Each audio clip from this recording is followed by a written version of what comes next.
melanjutkan pembahasan tentang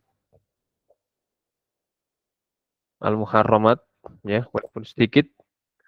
Kemudian nanti kita lanjutkan dengan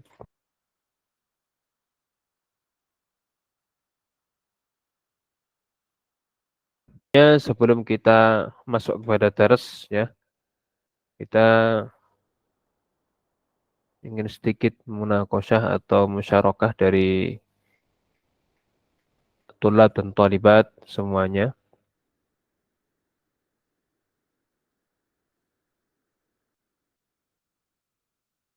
Di sini ada 20 peserta ini, ya.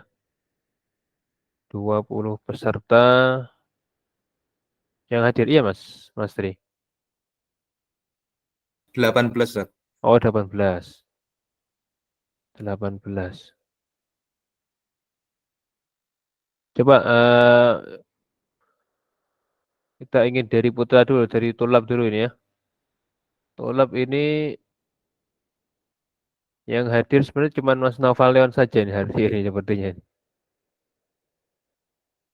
Baik, Mas Naufal. Naam Ustaz. Wujud. Mawujud. Oke, pahaluka ya, akhi. Alhamdulillah bi khair Ustaz. Baik, yumkin tadkur lana al-muharramat minan nasab. Al-muharramat imma minan nasab au bin nasab bil qarabah au bi al-musaharah au bir rada. Wal an tadkur bama tadkur lana mukhtasaran al-muharramat bi ar-rada.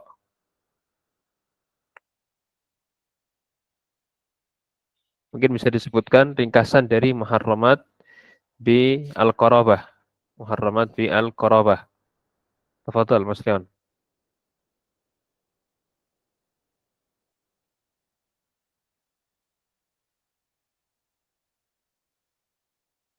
Nah, Mas Leon, Iya Ustaz. tolong disebutkan muharramat dengan sebab qarabah.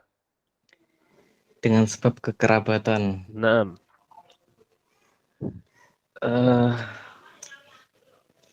Ada berapa dulu? Ada berapa dulu kemarin? Wah, ada 7.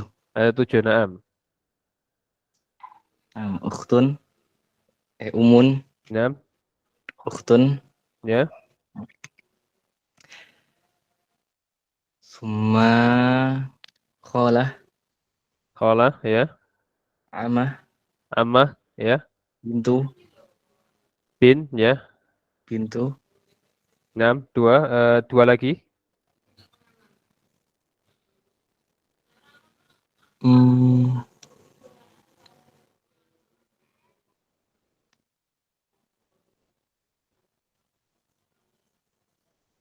Siapa kira-kira?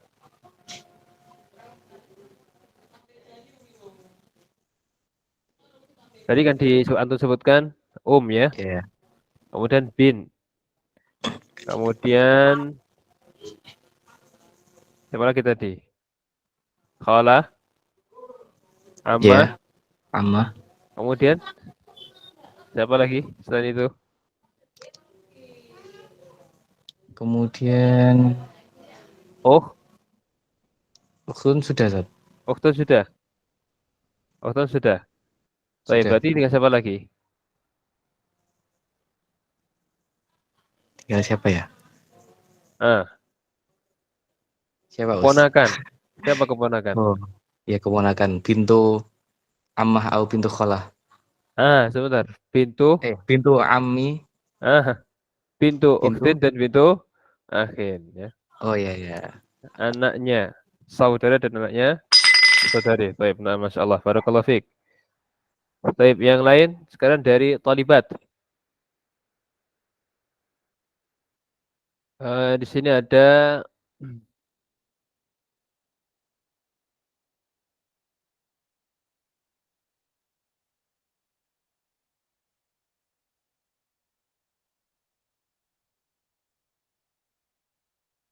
Ukhtu Ida.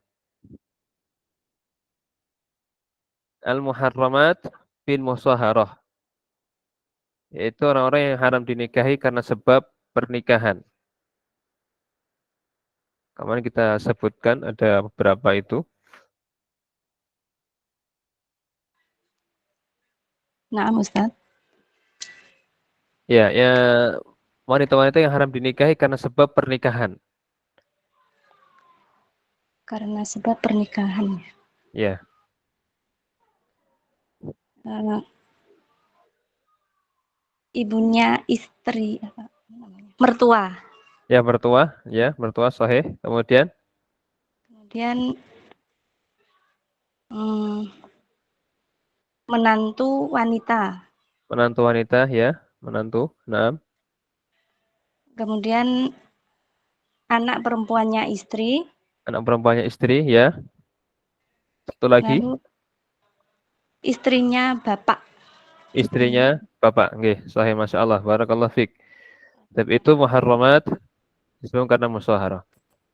Nah, kemudian bukan yang tulab cuma masdar berarti sudah nih yang tulab nih. Yang lainnya dari talibat lagi,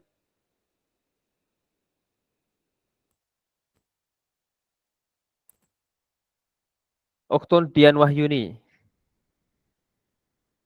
Apa yang dimaksud dengan al-muharramat birrodha?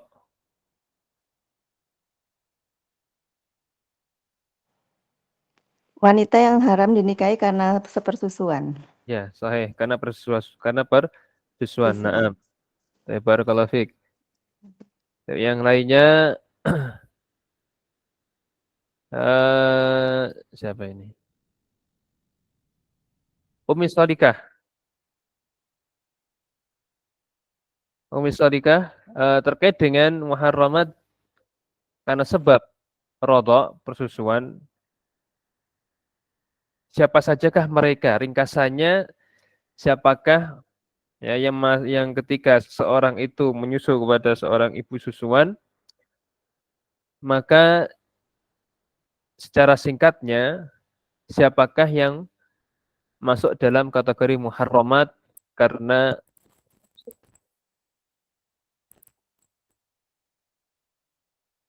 kaidahnya saja, cukup kaidahnya. Kemarin kita sebutkan dalam sebuah hadis, ya, itu sebagai kaidah.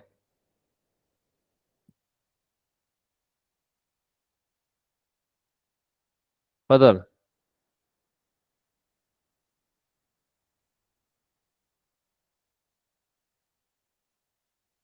Wujud. Baik. Nah, mungkin lagi ada kepada sebentar ya. Tip ringkasnya terkait dengan muharramat birrodha, yaitu mereka adalah orang-orang yang diharamkan untuk dinikahi oleh seorang laki-laki karena sebab susuan. Dan kaidahnya sebagaimana sabda Nabi sallallahu alaihi wasallam, ya, inna radha'ata tahrumu ma tahrumu al-wiladah. Itu kaidahnya, atau yahrum minar radha' ma yahrum minan nasab. Diharamkan karena sebab persusuan itu, ya, apa yang diharamkan karena sebab nasab. Dan kemarin juga kita sebutkan dari Al-Imam Al-Khatib Asy-Syarbini rahimallahu taala, ya, dalam bab radha, maka sifat keharaman tersebut itu, ya, berlaku pada ibu susuan dan suaminya. Nah, suami ini adalah suami yang disebut dengan labanul fahal. Suami yang menyebabkan adanya susu tersebut. Berarti ketika dia menyusui, dia punya suami, ya, karena dengan sebab dia menikah dengan laki-laki tersebut, maka muncullah susu tersebut. Yang oleh para ulama disebut dengan labanul fahal.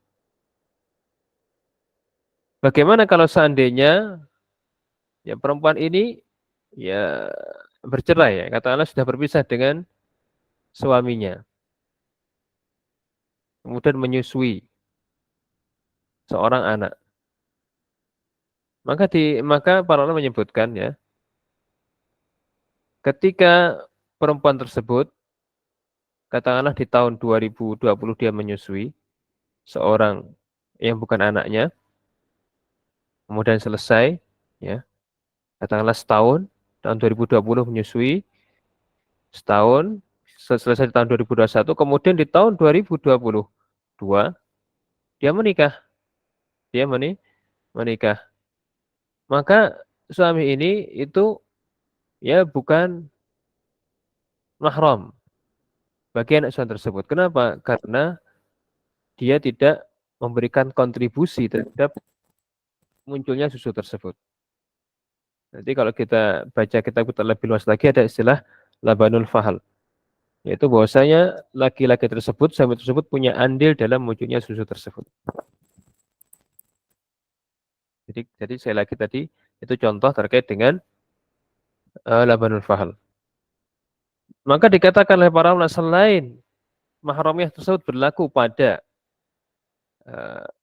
ibu susuan yang menyusui dan juga suaminya, maka berlaku pula pada usul keduanya. Usul berarti bapak, ibu keduanya dan ke atas, nenek dan kakek dan seterusnya. Juga berlaku kepada keturunan keduanya. Artinya keturunan keduanya itu menjadi mahram bagi anak suami tersebut. Anaknya, keturunannya, cucunya. Dan sifat mahramnya ini juga ya menjalar atau ada pada hawasi. Apa hawasi? Hawasi maksudnya adalah saudara dan saudari dari kedua orang tersebut, ibu suami dan juga bapak dan juga suaminya, dan juga paman dari mereka, bibi dari mereka. Maka dikatakan itu penjelasan penafsiran dari hadis Nabi, yahrumu minar radha'i ma yahrumu minan nasab. Dan dalam Al-Quran hanya disebutkan dua saja, yaitu ibu dan juga saudari. Qala ta'ala wa ummahatukum allati arda'nakum. Dan ibu-ibu yang telah menyusui kalian. Dan juga akhwatukum minar radha'ah, dan saudari-saudari dari susuan. Baik. Itu terkait dengan sekilas tentang ar-radha', tentang ar-radha'. Nah, insyaallah sekarang kita akan melanjutkan sedikit tentang kemarin makana tahrimuhu li'aridin. Ya. Para perempuan yang haram dinikahi karena sebab tertentu. Karena sebab tertentu diantaranya kemarin kita sebutkan wanita yang masih dalam masa iddah. Ya, iddah di sini bukan iddah mutlak iddah, tapi iddah pada talak 1 dan talak 2. Ya. Iddah talak 1 dan iddah talak 2, maka dia statusnya masih istri dari orang lain. Istri dari suaminya. Maka tidak boleh di situ secara halus menyebutkan atau menampakkan keinginan untuk menikahinya. Ya. Karena statusnya dia masih istri dari seseorang. Kemudian selanjutnya ada haram menikahi istri yang telah ditalak 3 kali sampai dinikahi oleh orang lain. Ya, hatta tankiya zaujan ghairah. Nah, ini syaratnya adalah sampai terjadi hubungan ya, antara istri yang ditalak 3 tersebut dengan suami barunya. Ya. Baru setelah itu kalau dicerai baru boleh dinikahi lagi. Adapun kalau sekedar dinikahi saja dan belum terjadi hubungan, maka di situ belum boleh ya. Belum boleh. Kata dalam hadis hatta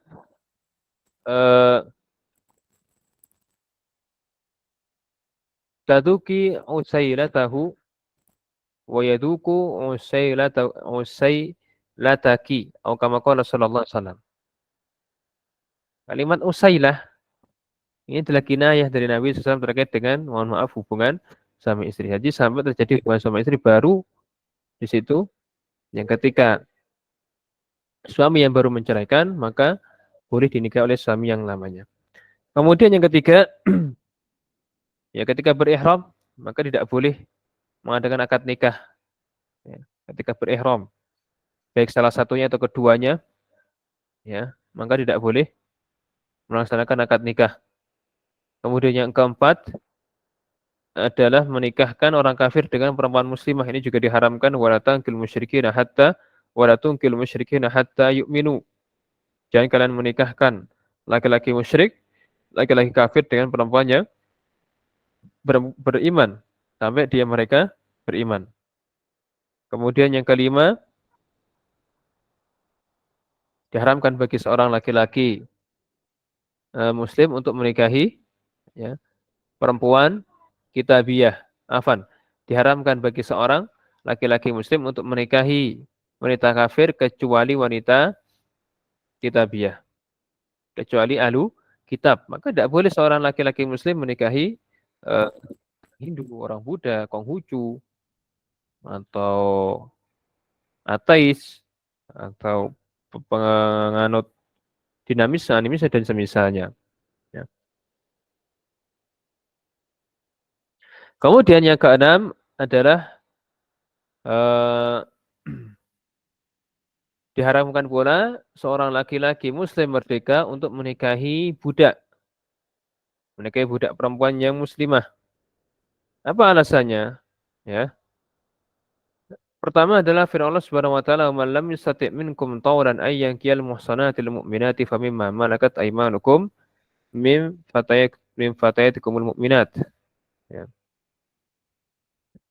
Bolehnya menikahi budak wanita muslimah itu dalam keadaan ketika seorang laki-laki khawatir terjatuh kepada zina dan dia tidak mampu untuk menikah dengan perempuan merdeka.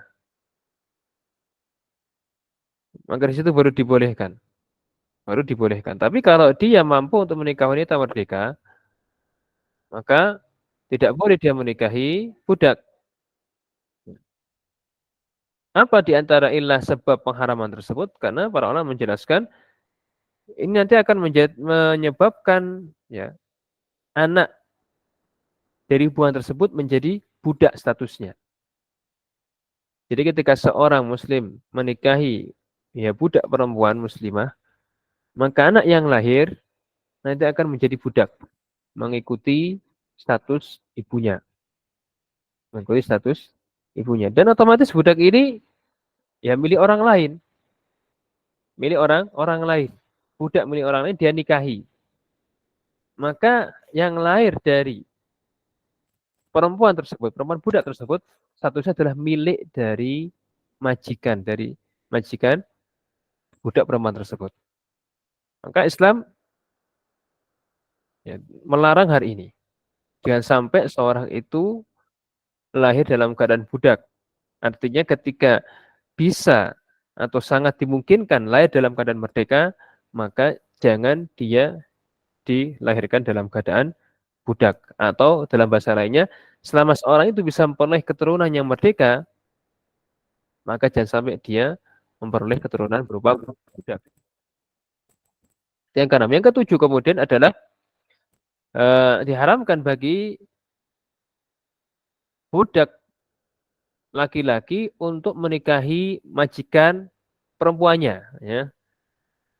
Jadi ada seorang budak laki-laki dimiliki oleh majikan perempuan atau majikan perempuan memiliki budak laki-laki. Maka boleh tidak di situ mereka berdua menikah? Maka diharamkan. Dan para ulama sepakat. Ya. Maka di sini mengharamkan hal tersebut. Bahkan, ya, mohon maaf, dilarang istimta. Ya, tidak boleh seorang sayyidah, seorang wanita merdeka itu istimta dengan apa istimta? Artinya, ya, mohon maaf, mengarah kepada hubungan badan dan semisalnya dengan budak laki-lakinya. Ini para ulama sepakat, ijma diharamkan. Ya, karena juga kemuliaan wanita tersebut, ya, sehingga tidak mungkin budaknya bisa berhubungan dengan majikannya. Dan juga apabila dia sudah menikah, maka jelas lagi pengharaman lebih ditekankan lagi, karena kalau dalam bahasa Al-Quran, ya, eh, ladang tersebut telah dimiliki oleh oleh suaminya, ya, maksudnya seperti itu. Tapi kemudian yang terakhir adalah yahrum 'ala sayyid an yatazawwaja mamlukatahu. Diharamkan pula seorang majikan menikahi budak yang dia miliki. Ya. Apa alasannya? Li'anna aqdal milki aqwa min aqdin nikah. Karena akad kepemilikan lebih kuat daripada akad nikah. Maka di situ bagaimana? Ya dia merdekakan. Kalau dia menikahi budak, dia merdekakan, kemudian dia nikahi. Tapi ketika menikahi dalam keadaan statusnya budak, maka ini dilarang. Tidak mungkin. Karena akad kepemilikan itu lebih kuat statusnya daripada akad nikah. Tapi itu terkait dengan al-muharramat yang adidin. Kemudian bagaimana hukum menikahi kitabiyah? Maka secara umum hukumnya boleh. Ya, hukumnya boleh sebagaimana firman Allah dalam surah Al-Maidah ayat ke-8, ya.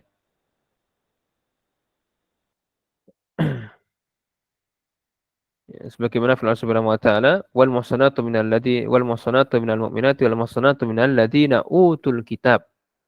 Dan para perempuan yang menjaga kehormatannya dari orang-orang yang beriman, dan juga para wanita yang menjaga kehormatannya dari ahli kitab.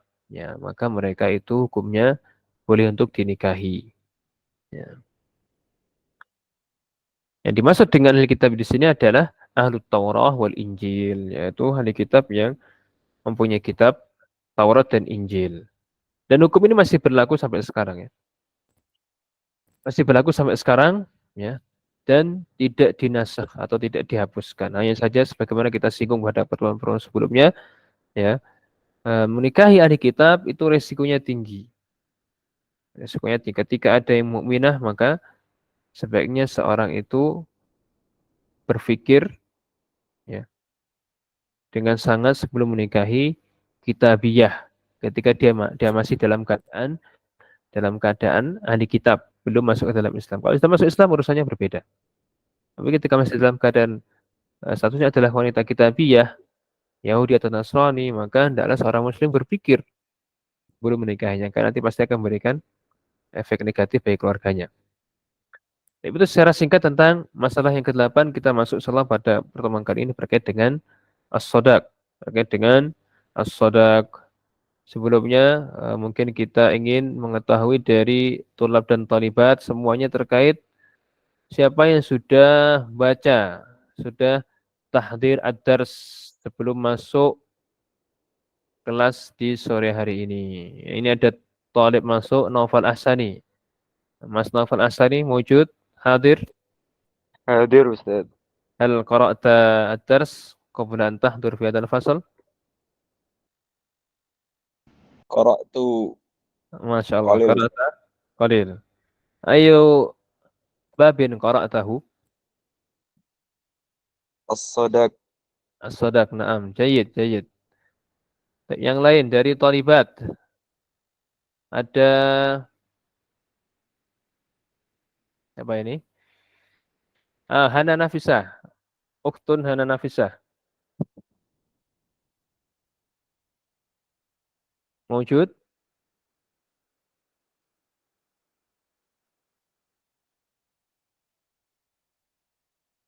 Ghairu mewujud. Mewujud atau ghairu mewujud? Baik, labas. Ka'anna masykulah. Mungkin lagi tinggal sebentar mungkin, ya. Baik, kita lanjutkan, ya. Jadi saya harapkan sekali lagi untuk para tulab dan talibat, tahdirud dars. An yuhaddirud dars qabla ad-dukhul fil fasl. Jadi sebelum masuk, antum kalian bisa baca terjemahannya atau Arabnya. Agar ketika masuk pembahasan, sudah punya gambaran umum, punya tasawur di masa nadrusuhu fi hadhihi al-hissah. Baik. Kita masuk pada as-shadaq. Ta'rifus shadaq wa masyru'iyyatuhu wa hukmuhu. Pengertian dari as-shadaq. As-shadaq ya, ma'khudun minas sidqi, yaitu khilaful kadhibi. Diambil dari kata as-sidq. Apa as-sidqu? Jujur. Lawan dari dusta. Ya. Ini secara bahasa dari kata as-sidqu. As-sidqu artinya jujur. Dan nanti akan kita bahas apa hubungannya kira-kira kok bisa dikatakan sodak itu dari kata as-sidqu, dari kata jujur. Tapi sebelum sebelum masuk itu kita baca dulu ta'rif secara syar'i. Secara syar'i huwal malul ladzi wajaba 'ala az-zawji daf'uhu li zaujatihi bisababi aqdin nikah. Yaitu harta yang wajib diberikan oleh suami kepada istrinya bisa babi aqdin nikah karena sebab akad nikah. Jadi harta yang diberikan oleh suami kepada istrinya karena sebab akad nikah. Itu namanya as-shadaq. Ya. Dan dinamakan dengan shadaq karena shadaqnya adalah bukti ya, kejujuran kesungguhan dia ya, untuk menikahi perempuan tersebut. Nah, dikatakan di sini wasummiya as-shadaqu shadaqan li isy'arihi bisidqi raghbati badilihi fin nikah. Disebut dengan shadaq karena ini adalah kesungguhan, ya, bukti kesungguhan ya, dari keinginan orang yang memberikannya untuk menikah. Ya, beda ketika khitbah. Khitbah itu hanya sekedar istilahnya apa ya? Muqaddimah permulaan. Dia ingin menikahi perempuan tersebut. Tapi apa bukti dari keinginan tersebut? Apa bukti konkretnya? Bukti konkretnya adalah adanya mahar. Adanya shadaq atau mahar. Dan juga dinamakan dengan al-mahru wan nihlah wal uqru. Ini penamaan saja. Al-mahru, an-nihlah atau al-uqru atau mahar atau shadaq. Baik, masyru'iyatuhu ya. Syariatannya jelas baik dari Al-Qur'an maupun As-Sunnah maupun ijma' ya. Baik dari Al-Qur'an maupun Sunnah maupun kesepakatan para ulama semua menjelaskan tentang disyariatkannya as-shadaq ya. Apa hukumnya? Ini penting. Hukum as-shadaq adalah wajib. Yajibu 'ala zauji daf'ul mali bi mujarradi tamamil aqdi. Wajib bagi suami untuk membayarkan harta yaitu mahar ya, kepada istrinya bi mujarradi tamamil aqdi dengan sebab sempurnanya akad. Ketika akad itu sempurna, akad itu sah, maka wajib bagi suami untuk memberikan mahar kepada istrinya. Wala yajuzu isqatuhu, dan tidak boleh digugurkan. Artinya ketika sudah diberikan maka tidak boleh digugurkan. Tidak boleh diminta kembali. Karena shadaq, mahar adalah haknya istri. Nah, maka kalau ada cerita katakanlah menikah, kemudian setelah menikah suami minta maharnya lagi. Maka dalam Islam tidak boleh hal seperti ini. Kalau boleh ngutang. Nah, ini bedanya. Kalau ngutang boleh. Katakanlah sudah menikah, kemudian suaminya ngutang, butuh duit. Kemarin maharnya tak pinjam boleh enggak? Kenapa? Karena mahar ini adalah haknya istri. Dan juga jangan difahami ini milik berdua. Ya. Jangan difahami ini milik berdua. Tapi ini adalah haknya istri. Ya. Hanya istri. Milik istri 100%. Bahkan walinya pun juga dilarang untuk ikut istilahnya menikmati dari mahar tersebut. Jadi para wali juga dilarang untuk menikmati dari mahar tersebut. Ini khusus memang betul untuk si perempuan. Apa dalilnya? Kita ambil salah satu dalil. Wa atun nisa sadaqatihinna nihlah. Dan berikanlah para istri kalian mahar-maharnya ya dengan pemberian yang penuh kerelaan. Artinya wajib memberikan mahar tersebut kepada istrinya. Afwan, sebentar.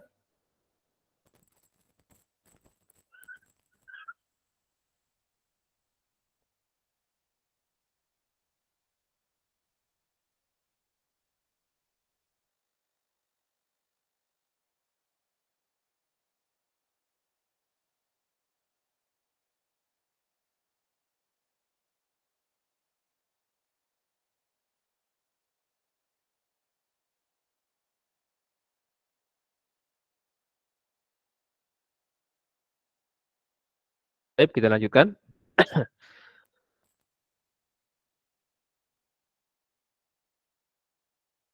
Dan juga pada surah An-Nisa ayat ke-24. Famastamta'tum bihi minhunna fa'atuhunna ujurahunna fariyadatan. Ya.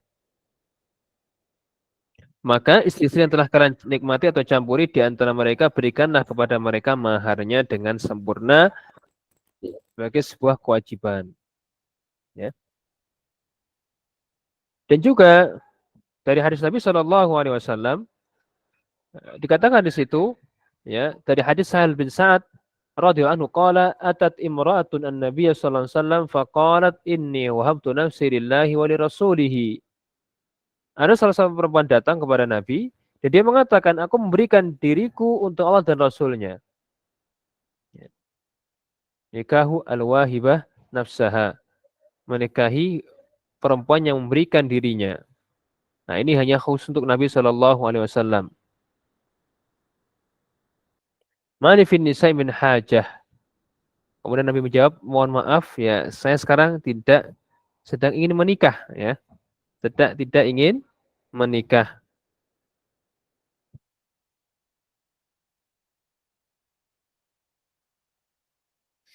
Artinya tidak ingin menikah sekarang. Maka berkata seorang laki-laki kepada beliau, zawijniha. Ya Rasulullah, kalau Anda tidak menginginkan wanita tersebut, maka nikahkan saya dengannya. Apa kata Nabi? A'tiha sauban, berikanlah dia pakaian. Perintah, a'ti, ya, perintah untuk memberikannya pakaian. Maka berarti perintah ini menunjukkan wajib. Karena al-amri al-wujub. Dalam kaidah fikih, hukum asal dari perintah Nabi SAW adalah hukumnya wajib. Amar bin amar adalah perintah, ya, maka berarti wajib memberikan sesuatu kepada istri. Dan juga hadis Anas bin Malik radhiyallahu anhu bahwasanya Nabi sallallahu alaihi wasallam ra'a ala Abdurrahman bin Auf atharu za'faran. Beliau pernah melihat ya bahwasanya pada pakaiannya Abdurrahman bin Auf ada bekas minyak wangi za'faran. Kemudian beliau berkata, "Mahyam, bagaimana keadaanmu?" Ya. Kayaknya kok beda seperti itu ya kan? Hari ini kok beda tampilannya. Ada apa? Gitu. Maka ada satu istimewa. Apa jawaban Abdurrahman bin Auf? Wala ya Rasulullah tazawwajtum ra'atan. Ya Rasulullah, aku telah menikahi seorang perempuan. Kemudian Nabi bertanya, ma astaktaha, apa maharmu yang kau berikan kepada dirinya? Maka beliau mengatakan, wasnu nawatin min dahabin. Emas seberat biji kurma. Atau dikatakan oleh para ulama kurang lebih 5 dirham. Baik. Kemudian beliau mengatakan, barakallahu laka aulim walau bisyatin. Semoga Allah memberkahimu. Adakan walimah walau dengan satin, ya, walau dengan sate atau kambing ya. Aulim walau bisyatin. Baik. Walaupun dengan menyembelih satu kambing ya, Masya Allah. Dari kesimpulan pemaparan dari di atas, kita bisa menyimpulkan bahwasanya sodak itu hukumnya wajib, mahar hukumnya wajib, maka tidak sah pernikahan yang tanpa mahar. Salah, tidak apa, tanpa mahar saja. Karena perempuan yang baik hati akhirnya menawarkan kepada calon suaminya tanpa mahar, maka ini tidak sah pernikahan seperti ini. Tidak sah. Dan hanya khusus untuk Nabi Shallallahu Alaihi Wasallam. Kemudian masalah selanjutnya adalah hadus sodak. Batasan dari mahar. Ada nggak batas minimal dan maksimal? Ya, media. Media mewujud. Media.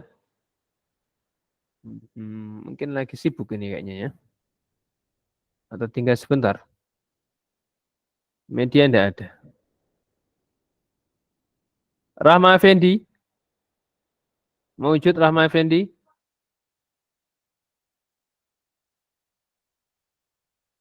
Oh, mewujud juga. Ha? Rifkia. Oh, maujud. Rama Fendi, coba. Ya, maujud ternyata ya.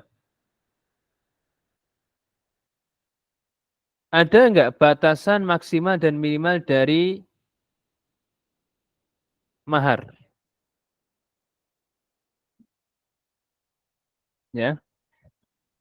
Rama Effendi, ada nggak? Apakah syariat menentukan batas maksimal dan minimal dari mahar? Baik, tidak, na'am, sahih. Tidak ada batasan maksimal dan minimalnya. Jadi semuanya dikembalikan kepada kemampuan dan juga kepada uruf yang berlaku. Sahih, tidak ada batasan maksimal dan minimal dari mahar. Baik. La hadda li aqalli sadaqi wala aktsarihi. Tidak ada batasan untuk mahar, baik minimalnya ataupun maksimalnya. Apa kira-kira batasannya?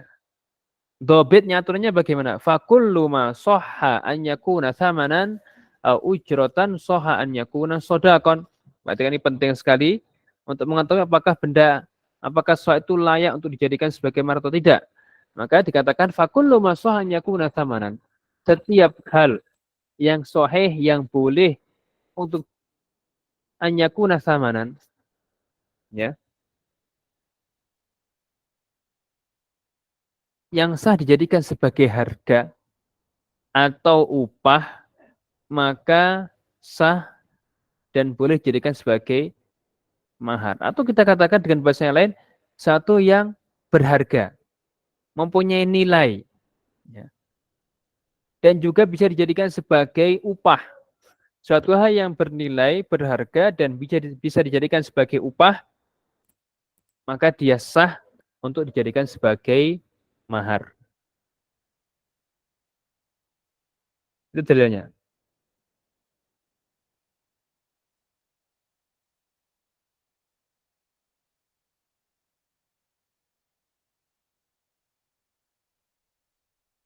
Apa dalilnya? Dalilnya adalah hadis Sahal bin Sa'ad, disebutkan di sini, ya. A'tiha walau khataman min hadidin. Ya. Ada seorang yang ingin menikah. Apa perintah Nabi terhadap laki-laki tersebut terkait dengan maharnya? A'tiha walau khataman min hadidin. Berikanlah walaupun hanya cincin dari besi. Ya. Intinya ketika hal tersebut bernilai dan dia bisa dijadikan upah bernilai atau bisa dijadikan sebagai upah, maka dia boleh dijadikan sebagai mahar. Ya. Adapun dalil bahwasanya mahar tersebut boleh banyak adalah firman Allah Subhanahu wa taala, wa in aradtum istibdala zaujin makana zaujin, dan jika kalian ingin mengganti istri kalian dengan istri yang lain, ya, sedangkan kalian wa ataitum ihdahunna qintaran, sedangkan kalian telah memberikan kepada seorang di antara mereka harta yang banyak, ya. Artinya ya mungkin ingin nambah istri lagi atau menceraikan istri yang lama, dan kalian telah memberikan kepada istri yang lama tersebut harta yang banyak sebagai mahar, fala ta'khudhu minhu syai'an, jangan kalian ambil sedikit pun dari mahar tersebut. Ya. Tidak boleh mahar yang telah diberikan untuk diminta kembali. Apa hikmahnya? Hikmah disyariatkannya mahar. Maka secara umum adalah sebagai bentuk kesungguhan dari si laki-laki tersebut ketika ingin menikahi perempuan. Ya.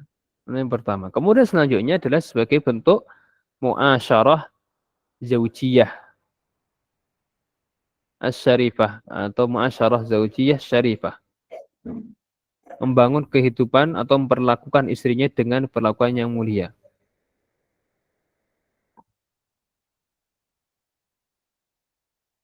Itu yang kedua. Kemudian yang ketiga adalah membangun rumah tangga yang mulia, karena di sini ada unsur penghormatan ketika seorang itu memberikan mahar kepada istrinya. Walaupun memang Islam tidak memberikan batasan minimal dan maksimalnya. Tapi disebutkan seorang suami ya oleh para ulama memberikan mahar sesuai dengan kemampuan dia, sesuai dengan status sosial dia. Katakan kalau dia itu orang yang punya ya, maka berikan yang layak sesuai dengan kemampuan dia. Dan katanya perempuan yang paling berkah adalah perempuan yang paling ringan maharnya. Akhirnya dia memberikan mahar yang paling sedikit. Ya ini salah. Mana di sini adalah perempuan itu tidak menuntut mahar yang banyak. Maksudnya di situ. Titik poin pentingnya adalah perempuan tidak menuntut mahar yang banyak. Itulah perempuan yang membawa berkah. Namun di sisi laki-laki, dan akhirnya ketika mendengar hadis ini memberikan mahar ya, berbeda dari tidak sesuai dengan kemampuan dia. Atau katakanlah di bawah standarnya dia, bisa kita katakan seperti itu. Kalau dia orang yang punya, orang kaya berikan yang layak. Bagaimana orang kaya itu kalau layaknya bagaimana? Pantasnya bagaimana? Memberikan mahar kepada istrinya. Kalau dia memang orang yang pas-pasan saja, seandainya bagaimana orang pas-pasan memberikan kepada istrinya? Kalau dia orang miskin, maka ya sesuai dengan kemampuan dia. Itu yang harus difahami. Artinya bukan berarti ketika memang Islam itu menekankan perempuan tidak meminta mahar yang tinggi kepada suami. Tapi sebagai laki-laki, laki-lakinya di sini harus mengetahui memberikan sesuai dengan yang layak dan pantas sesuai dengan keadaan dia, bukan keadaan istrinya. Ya, bukan keadaan istrinya ya. Usia orang miskin, oh berarti kasih dikit. Ya, enggak. Sesuai dengan keadaan laki-laki tersebut. Kalau dia kaya, ya berikan sesuai dengan kemampuan dia. Ya. Katakanlah perhiasan emas, ya. Ini lebih menghargai perempuan tersebut. Oh, dia kaya, laki-laki kaya. Apa maharnya? Seperangkat perhiasan emas dari kalung, dari cincin, dari apa namanya, anting-anting dan semisalnya. Tambah mungkin perlengkapan rumah. Tafadhol, ada masalah. Ya. Tapi di sisi lain sebagai perempuan, Islam menekankan untuk tidak meminta mahar yang tinggi kepada laki-laki. Karena ini adalah di antara ciri berkahnya seorang perempuan ketika tidak meminta menuntut mahar yang tinggi. Tapi di sisi lain bagi laki-laki, maka dia harus melihat kemampuan dia. Ya, sesuai dengan kemampuan dia. Kalau dia memang orang yang mampu, ya berikan yang layak, yang pantas bagi istrinya. Kemudian selanjutnya jim al-hikmatu min ja'alis sadaqi biyadir rajuli. Ya. Apa kira-kira hikmah ketika mahar ini disyariatkan bagi laki-laki? Ya. Maka di antara hikmahnya adalah siyanatul mar'ah min antum tahunna amtan tahinna karamatuha. Antum tahanna karamatuha fi sabili jam'il malil ladzi tuqaddimu mahran lirrajuli. Di antara hikmahnya adalah menjaga kehormatan perempuan. Ya. Kenapa? Karena ya namanya memberikan mahar otomatis butuh kepada usaha, ya, butuh pada kerja. Ya. Maka di antara bentuk penjagaan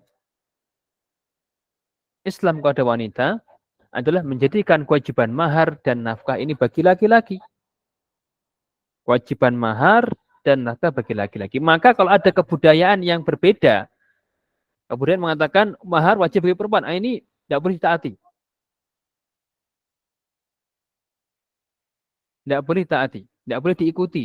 Adat yang ya, berbeda dengan Islam seperti mahar itu diberikan oleh wanita kepada laki-laki. Maka ini adat yang menyelisih Islam tidak boleh diamalkan. Kalau ada adat yang mengatakan seperti ini, atau adat yang terjadi seperti ini, yaitu perempuan memberikan mahar kepada laki-laki. Kenapa? Karena syariat menyebutkan, menetapkan mahar bagi itu wajib atas laki-laki untuk diberikan kepada perempuan, kepada istrinya, bukan sebaliknya. Apa hikmahnya?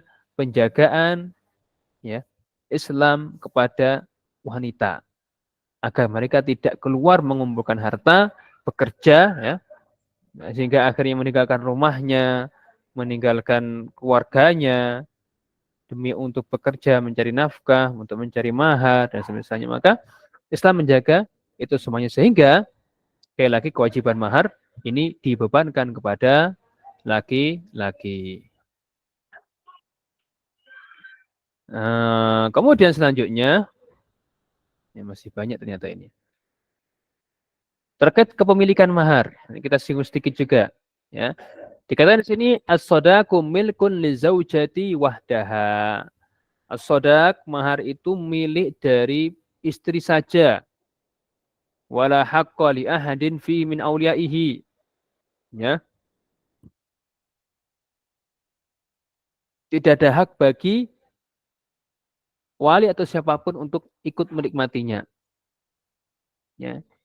Adapun wali, maka mereka hanya punya hak untuk qabd, serah terima saja, ya.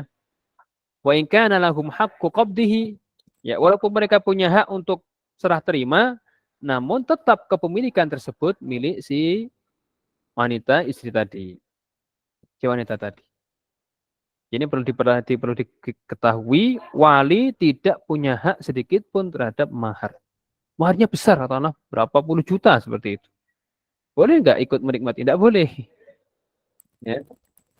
Kecuali atas dasar izin dan ridho dari perempuan. Fa in tibna lakum an syai'in minhu nafsan fakuluhu hani'am mari'a.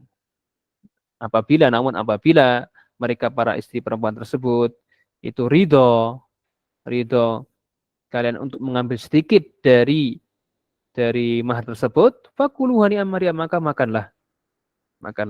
Maka ambillah. Artinya kecuali kalau si perempuan ini ridho. Kalau dia ridho memberikan, maka silahkan. Tapi kalau tidak, atau tidak ada izin dari perempuan tersebut, maka haram bagi siapapun, hatta walinya, suaminya, untuk ikut menikmatinya.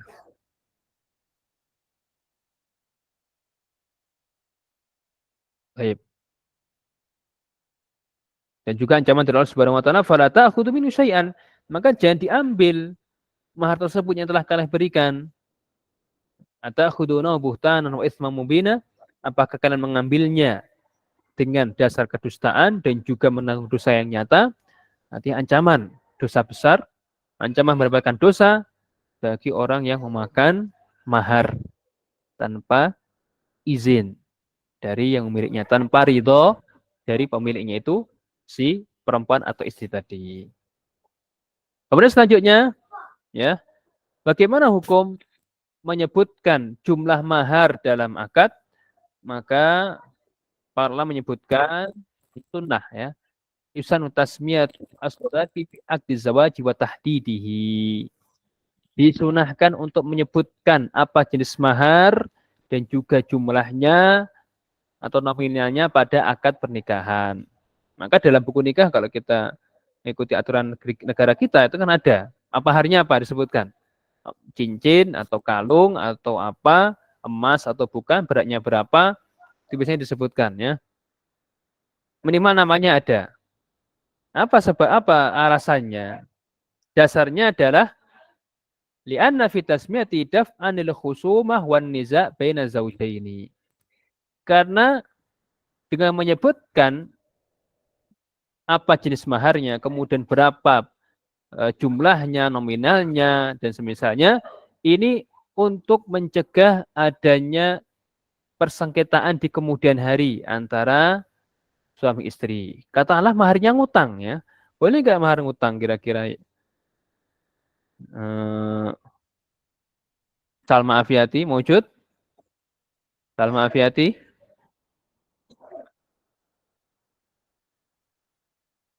Salma Afiati? Kayaknya lagi izin sebentar ini mungkin, ya.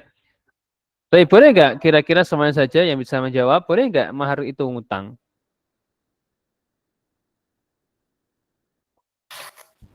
Boleh. Boleh, ya. Sahih. Boleh. Mahar ngutang boleh. Jadi antunas sekalian para thalibat, jangan, wah, suami saya ternyata maharnya ngutang. Sah enggak nikahnya? Sah, boleh. Ya. Mahar ngutang itu boleh, ya. Maka tadi di antara hikmah kenapa disebutkan jumlahnya berapa dan semisalnya, ketika ternyata maharnya ini masih ngutang, nanti jelas kapan dia bayarnya, berapa jumlahnya. Dan juga ketika nanti terjadi khulu. Khulu itu ketika si perempuan mengembalikan maharnya kepada suaminya. Ya, bukan talak, tapi khulu. Jadi pihak perempuan katakanlah ada masalah, kemudian nggak tahan lagi dengan suaminya, akhirnya menuntut khulu. Dia mengembalikan maharnya kepada suaminya. Nah, ini jelas berapa yang dikembalikan. Sehingga di situ penamaan, penyebutan mahar dalam akad itu disunahkan dan bahkan ditekankan. Kalau di negeri kita bahkan diwajibkan ya. Dalam buku akad nikah diwajibkan disebutkan apa maharnya. Ya. Karena tadi, untuk menghindari sengketa di kemudian hari ketika terjadi perbedaan antara suami dan istri. Baik. Kemudian syarat. Syarat sebuah barang, benda, atau apapun itu telah menjadi mahar. Yang pertama adalah an yakuna malan mutaqawwaman mubahan. Mahar tersebut adalah harta yang bernilai. Mutaqawwam artinya bernilai. Dia punya nilai, punya harga. Mau entah 1.000 kah, 2.000 kah, 3.000 kah, dan seterusnya. Bernilai, berharga. Ya. Ada harganya, ada nilainya. Mubahan. Mubah pemanfaatannya. Boleh dimiliki, boleh dimanfaatkan, ya, dan semisalnya. Ya. Maka di sini tidak boleh mahar berupa yang diharamkan. Contohnya khamr atau babi atau seperti itu. Tidak boleh. Karena dia haram. Tapi katakanlah kalau sapi, maharnya sapi, boleh tidak? Boleh. Karena dia halal ya, mubah. Dan yang lainnya. Atau barang-barang curian. Ya, katakanlah maharnya ternyata curian. Mencuri toko emas, jadikan mahar. Wah. Maka statusnya diharamkan, tidak boleh. Kenapa? Karena ya, emas tersebut dihasilkan dengan cara yang haram. Ya. Dimiliki dengan cara yang haram. Maka tidak boleh dijadikan sebagai mahar. Katakan situ mimma yajuzu tamallukuhu wa bai'uhu wa intifa'u bihi. Jadi hal-hal yang boleh dimiliki, boleh diperjualbelikan dan boleh dimanfaatkan. Itu ya syarat pertama. Syarat kedua, an yakuna saliman minal gharar. Mahar tersebut terbebas dari gharar, ketidakjelasan. Banyakuna ma'luman muayyanan, ya. Maklum diketahui, muayyan tertentu. Wala yasihhu bil majhuri kadarin ghaira muayyanatin ghairi muayyanatin au dabatin mutlaqatin. Harus jelas. Harus jelas. Ya, tidak boleh barang yang belum jelas. Katakanlah saya dia punya 10 kambing. Dia katakan maharnya adalah salah satu dari kambing saya, tidak boleh. Kamu yang mana? Atau dia punya 10 cincin. Maharnya adalah salah satu dari cincin yang saya miliki. Maka tidak boleh seperti ini. Harus jelas. Harus jelas. Atau dikatakan maharnya adalah apa yang ada dalam kotak misteri ini. Ya.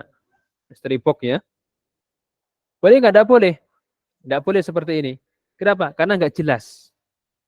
Adanya gharar di sana. Atau dikatakan maharnya adalah motor yang sedang sekarang nggak tahu entah kemana. Katakanlah motornya Nasolah salam wal afiyah dicuri orang. Dia katakan maharnya adalah motor dia yang sedang dicuri oleh pencuri. Ini gharar, tidak jelas. Maka hal seperti tidak boleh dijadikan sebagai mahar. Ya, harus jelas. Barangnya ada, harus jelas, ditentukan. Ya. Dan semisalnya. Maka tidak boleh. Maharnya apa? Pokoknya apa yang ada dalam box kotak ini. Ya, saya kan bawa kotak ini. Kotak kado. Maharnya dalam sini pokoknya apa? Nanti aja. Pokoknya ini maharnya. Oh, tidak boleh seperti ini. Karena belum jelas. Kemudian bagaimana dengan mahar yang berupa ujroh, berupa upah, atau hal yang bisa dijadikan sebagai upah? Ya. Yang seperti tenaga, kata tenaga. Tenaga ini berharga nggak? Berharga, dihargai tenaga. Tenaga itu dihargai. Maka boleh. Ya, boleh itu dijadikan sebagai mahar. Seperti kisah Nabi Musa alaihissalam. Ya. Ketika dikatakan aku akan ingin menikahkan engkau dengan salah satu di antara putriku, ala anta juroni samania hijaj. Maharnya apa? Bekerja selama 8 tahun ya. Boleh enggak apa-apa. Katanya dia enggak punya mahar, enggak punya uang. Bilang kepada calon mertuanya, bos, katanya seperti itu. Pak, saya menikahi putri Anda, maharnya Pak, saya bekerja di sini 8 tahun tanpa dibayar. Nah, katanya seperti itu. Boleh, boleh. Maharnya adalah tenaga dia. Atau berupa taklim, pengajaran. Maharnya apa? Mengajarkan baca Al-Quran. Nah, ini juga boleh, walaupun ya dasarnya nggak boleh seorang itu meminta ya, upah dari majalah Al-Quran. Ya. Tapi kalau dinilai di sini, ya secara orang mengajarkan kemudian dibayar, itu kan boleh. Orang mengajarkan kemudian dibayar itu kan boleh. Ya. Maka dikira, oh dia mengajarkan Al-Quran. Berapa kira-kira nominalnya, nilainya orang mengajarkan Al-Quran? Katakanlah sekian-sekian. Atau mengajarkan yang lainnya, mengajarkan menjahit, mengajarkan memasak, dan semisalnya. Boleh. Karena taklim, pengajaran itu kan bernilai. Bisa dinilai. Bisa dinilai. Baik. Jadi itu syarat-syarat terkait mahar. Terkait mahar. Wallahu ta'ala bissawab. Sebelumnya ada pertanyaan? Oh ya, kemarin ada pertanyaan dari Tolibah. Saya belum menjawab. Insya Allah saya jawab hari ini atau nanti malam. Yang dititipkan kepada Mas Tri kemarin. Ada pertanyaan belum saya sempat jawab terkait dengan rodok ya. Soalnya saya jawab. Taib, hal min soal? Izin bertanya, Ustaz. Ya, silahkan. Bagaimana dengan mahar yang berupa bacaan Al-Quran itu, Ustaz? Bagaimana mahar dengan baca Al-Quran ya? Baik, wallah alam di situ. Maksudnya tinggal ditanya maksudnya apakah dia taklim atau sekedar baca. Kalau maharnya taklim, namun di situ sebagai tanda bahwasanya dia itu bisa ngajar, maka dia membaca Al-Quran. Atau mungkin ada yang ingat kisah tentang sahabat yang dia baca Quran, ya, kemudian jadikan sebagai mahar.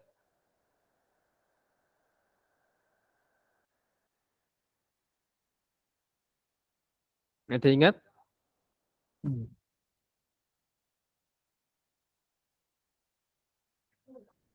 Karena di situ itu ilahnya adalah taklim, ya.